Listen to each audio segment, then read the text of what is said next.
Tulfo, makikialam na din laban sa China mga kapatid. Erwin Tulfo to hindi to Raffy Tulfo mga kapatid. Congressman Erwin Tulfo o ACT-CIS Representative Erwin Tulfo mga kapatid. May proposal daw sa AFP at PCG. Yan ang ating aalamin at bibigyan ng reaction video ngayon. Araw na ito mula rito sa channel ni Sir Pao PH. Yan mga kapatid, huwag mong kalimutan mag-subscribe sa kanyang YouTube channel at kung bago ka pa lamang dito at trip mo yung mga ganitong klaseng reaction video and commentary. Syempre huwag mo rin kalimutan mag-subscribe. Click mo na rin ang notification bell para ma-notify ka whenever na may mga bago tayong reaction video na tulad nito. Huwag na nating patagalin pa. Panoorin na natin to mga kapatid.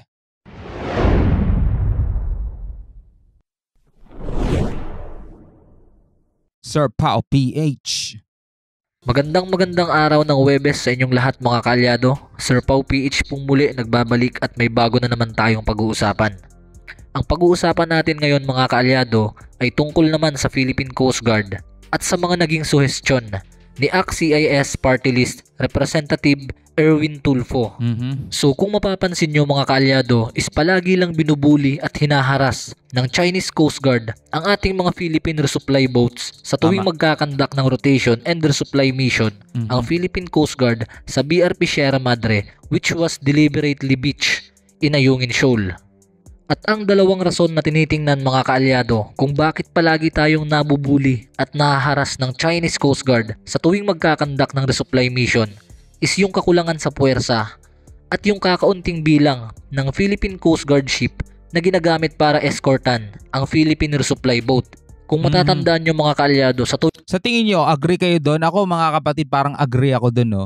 Kulang tayo sa puwersa, kulang tayo sa barko. At saka isa pa mga kapatid, sa palagay ko kulang din tayo sa lakas ng loob para ipagtanggol itong ating soberanya. Kasi dapat ang normal na nagiging response natin mga tol, ang normal na nagiging action dapat natin kapag nakakita ang isang Coast Guard ng isang dayuhang barko doon sa kanyang soberanya mga tol, ang normal na gagawin niya, nire-radio challenge niya, paaalisin niya, itataboy niya.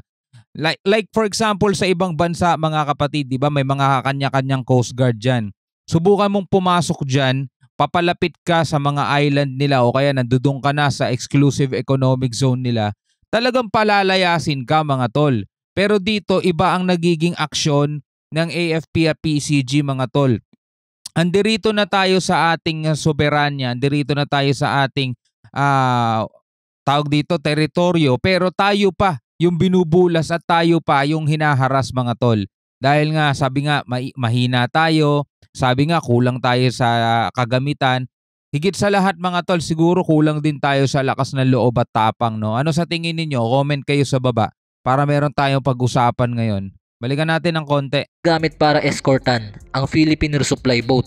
Kung matatandaan nyo mga kaalyado, sa tuwing magkakandak ng resupply mission ang Philippine Coast Guard, is palaging dadalawang Philippine Coast Guard vessel lang ang ginagamit para ma-escortan ang Uniza May 1 and 2. Which is super sang-ayon ako mga kaalyado na isa nga ito sa pinakapangunahing dahilan kung bakit tayo hinaharas ng Chinese Coast Guard. Diba? Tapos ang mindset pa natin para maging less provocative daw. Biruin mo, nandirito tayo sa sarili nating teritoryo. Tayo pa yung nag-iisip na hindi tayo makapag-provoke. Diba? Tayo pa yung nag-iisip nun mga tol. Kaya ewan ko, kayo, bahala kayo, comment kayo sa baba. Pinakapangunahing dahilan kung bakit tayo hinaharas ng Chinese Coast Guard.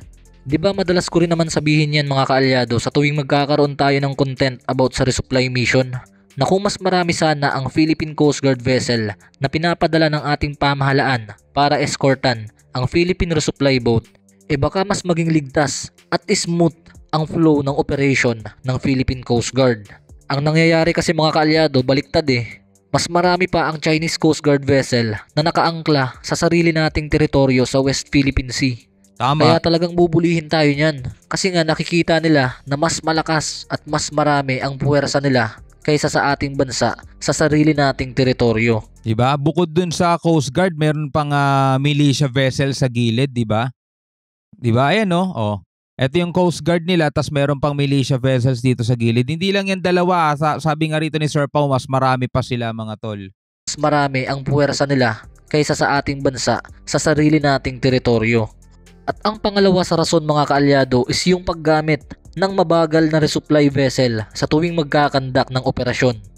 Para malaman nyo ang buong detalye mga kaalyado ay manatiling nakatutok at tapusin nyo itong video. Paki-like and subscribe na din ng YouTube channel natin. Maraming salamat sa inyo. So ang sabi dito mga kaalyado sa reference natin mula sa Inquirer.net, Tulfo urged Armed Forces of the Philippines to use faster ships for Ayungin Shoal Supply missions.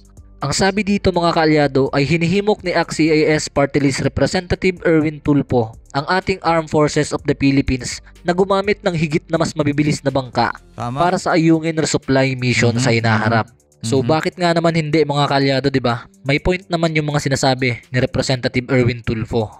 Tuloy tayo sa reference natin. Ang sabi dito, the Armed Forces of the Philippines should use faster ships for its resupply missions to the BRP Sierra Madre near Ayungin Shoal so that the Philippine Coast Guard vessels would not be forced to wait for slower boats that are easily chased by the Chinese Coast Guard. So ang ibig sabihin dito ni Sir Erwin Tulfo is kailangan talaga na mas mabibilis na resupply boat ang gagamitin ng Philippine Coast Guard sa tuwing magkakandak ng resupply mission para nang sa ganun hindi na sila mapuwersa na antayin yung mas mababagal na resupply boat kagaya ng Uniza May 1 and 2 na mas mabilis lang na mahahabol ng Chinese Coast Guard. Ito na yung pinupunto dati mga kaalyado na parang cat and mouse palagi ang eksena sa West Philippine Sea sa tuwing magkakandak ng resupply mission ang Philippine Coast Guard. Kasi tingnan nyo naman yung ginagamit nating boat mga tol. O ayan no. Yung lagi nating sinasabi, yung bangkang to, parang ito yung mga nagtatawid ng mga pasahero from Batangas Port to Puerto Galera o kaya naman mula rito sa Katiklan papuntang Boracay. Alam mo yun, yung parang passenger boat lang tapos kahoy pa ata to. Diba? Tignan nyo naman yung pagkaliit-liit niyan. As mabagal pa, yun ang problema. Kaya yung imbis na yung Coast Guard natin at saka eto, sabay silang umaandar. Diba? Eh wala, naghihintayan sila kasi nga mabagal to eh. Kapag yung Coast Guard natin umandar ng mabilis, iwan na to. Eh kailangan nga naka-guide lang sila dyan. Kaya etong mga Coast Guard syempre ng China, nandiyan sila. Diba? Nandiyan sila, kayang-kaya nilang harangin yan. Pero yung sinasuggest kasi ni Representative Erwin Tulfo, ano lang yun, no? Pansamantalang solusyon lang. Ganun pa rin eh. Hinahabol pa rin tayo eh. Mas mabilis na nga lang tayo tumakbo. Pero ang punto, ganun pa rin, no? Hinahabol pa rin tayo. No? Tuloy natin. Dahil nga sa sobrang bagal ng resupply boat na ginagamit, is napakabilis lang na naaabutan at nahahabol ng Chinese Coast Guard na sobrang bibilis. Eh siguro mga kaalyado nanggigigil na itong si Sir Erwin Tulfo kaya ito ang naging proposal niya sa ginanap na House Special Committee on the West Philippine Sea noong Martes. Ang nangyari, tinanong ni Sir Erwin Tulfo si Philippine Coast Guard spokesperson for the West Philippine Sea Commodore J. Tariela tungkol sa bilis kung gaano kabilis ang mga vessel na ginagamit ng PCG sa mga resupply mission. So, tinanong ni Sir Erwin Tulfo, gaano ba kabilis ang bangkang ginagamit nyo? Ilang knots ba ang bilis na kayang abutin ng mga bangkang ginagamit natin? At kung gaano kabilis ang Chinese Coast Guard ships? Dahil kung naghahabulan kayo dyan, maaabutan talaga kayo ng Chinese Coast Guard kung ang bilis ninyo ay 5 knots lamang. Tapos ang Chinese Coast Guard naman ay kayang umabot ng 20 knots. So tama naman talaga si Sir Erwin Tulfo. Tama. Mga kaalyado, personally, ako bilib na bilib ako kay Philippine Coast Guard spokesperson for the West Philippine Sea J. Tariela. Dahil talagang mahusay siya at matalino at alam niya yung ginagawa niya sa ahensya. Hindi ko naman siya binabatikos mga kaalyado. Gusto lang natin na i-point out yung mensahe na nais iparating ni Sir Erwin Tulfo sa kanyang mga suhestyon, sa kanyang paghihimok sa Philippine Coast Guard na gawin itong mga bagay na ito. So balik tayo sa usapan mga kaalyado. Ito ang naging sagot ni PCG spokesperson J. Tariela kay Sir Erwin Tulfo. Anya, Mr. Chair, sa parte ng Philippine Coast Guard, ang ating 44-meter vessel ay kayang umabot sa bilis na 22 to 25 knots. However, gayon pa man, ang ating pangunahing misyon ay magbigay ng escort sa mga chartered boat. Sir, we have to adjust to a slow speed para makapantay kami sa pace ng mga chartered boats. So nagtanong ulit si Sir Erwin Tulfo tungkol sa eksaktong bilis ng resupply boat na ginagamit ng PCG. At ang sagot naman ni PCG spokesperson J. Tariela is somebody from the Armed Forces of the Philippines ang dapat na sumagot nito. According kay Westcom Commander Vice Admiral Alberto Carlos na ang Uniza May na contracted boat ng AFP sa resupply mission na siya ring nasangkot sa collision sa Chinese Coast Guard ay merong cruising speed na 7 knots lamang. Nako. At matatawa kayo sa naging sagot na Sir Erwin Tulfo. Nako. Eto, panoorin nyo mga kaalyado. Swimmer ho natin 7 knots na ho yung takbo Tapos 7 knots, talagang maabutan ho yan. Kahit siguro pagong, aabutin po yung resupply natin at 7 knots. Kawawa nga din naman ang Coast Guard. Po, magiging siya po yung panangga. Natawa ako mga kaalyado doon sa part na Di ba tulad nung sinabi natin kahapon, yung Coast Guard natin, yung barko ng Coast Guard natin mabilis. Pero syempre, hindi naman niya pwedeng iwanan yung resupply boat, di ba? Napakaliit lang nun, pagtutulungan na ng mga Coast Guard, di ba? So, kailangan nila mag-adjust ng bilis para i-guide lang yung maliit na bangka, no, yung ginagamit sa resupply mga tol. So, kung papalitan nga yan ng mas mabilis, di ba? Hindi na kailangan magmabagal pa yung Coast Guard natin. Pero lagi nating tatandaan mga tol kung papalitan ng mabilis yan, mabilis din naman yung China Coast Guard. So halos sabay lang din sila mga tol. Habulan pa rin yun. Diba? Maganda yung proposal ni Erwin Tulfo, ni Representative Erwin Tulfo para maiwasan na yung pagharang, maiwasan na kasi nagagawa nilang humarang kapag mabagal nga naman yung andar, meron silang time humarang. Pero kung mabilis na rin yung andar ng resupply boat natin at saka ng tag dito PCG natin, syempre wala na silang pagkakataon humarang mga tol, talagang habulan lang yan. So by that, maiiwasan natin yung mga banggaan, mga ganon. So magandang suggestion din yun, magandang proposal yun mula kay Representative Erwin Tulfo. kahit pagong maaabutan yung bangka.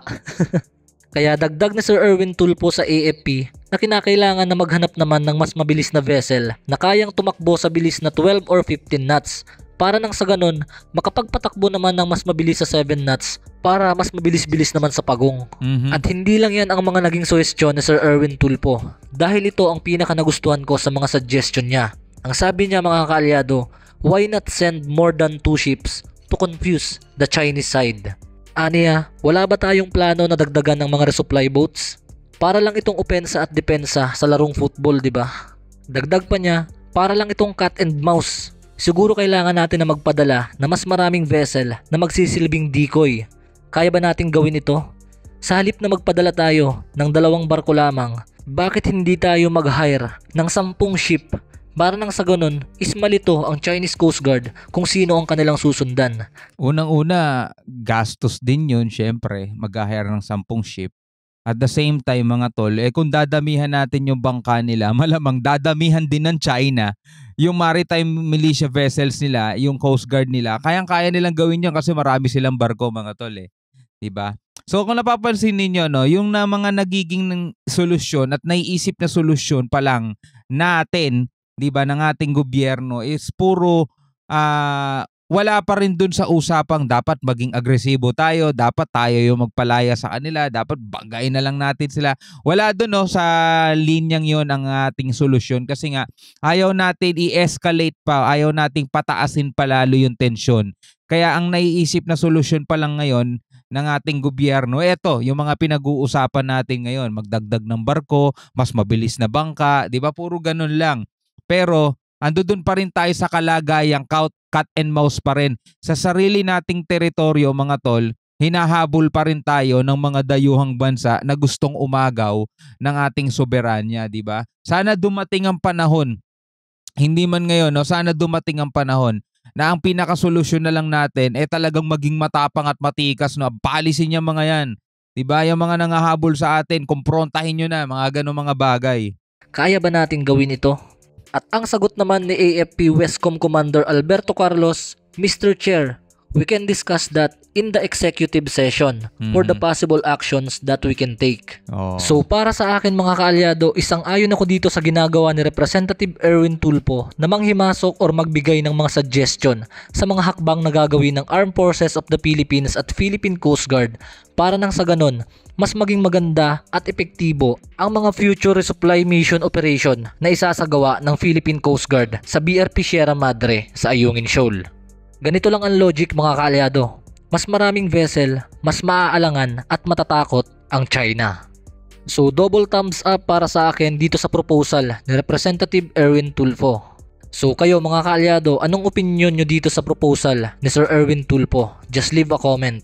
So hanggang dito na lang tayo. Yan, tulad nga nung sinabi ko kanina, kung dadamihan natin yung bangka natin, malamang sa malamang damihan din nila yung ship nila na hahabol sa atin mga tol. Hindi papatalo yan China, tigas na mukha niyan. 'Di ba? Hanggang naniniwala sila at hanggang pinaninindigan nila na etong lugar na to na dinadaanan ng ating resupply boat papunta sa Ayungin, sakop nila mga tol, lahat ng paraan gagawin ng mga yan para mapigil yung ating misyon o misyon ng PCG at ng AFP dyan. Kahit dagdagan natin ng 10, 15 o 20 yan, ganun lang din ang gagawin nila, magdadagdag lang din sila na magdadagdag, baka mas malalaki at mas mabibilis pang mga barko ang idadagdag natin, no? So, ano kaya ang pinaka the best na solusyon? Kung may naiisip ka, pwede mong ibahagi, pwede mong i-share dito sa comment section sa ibaba. Maraming salamat mga kapatid sa inyong panonood.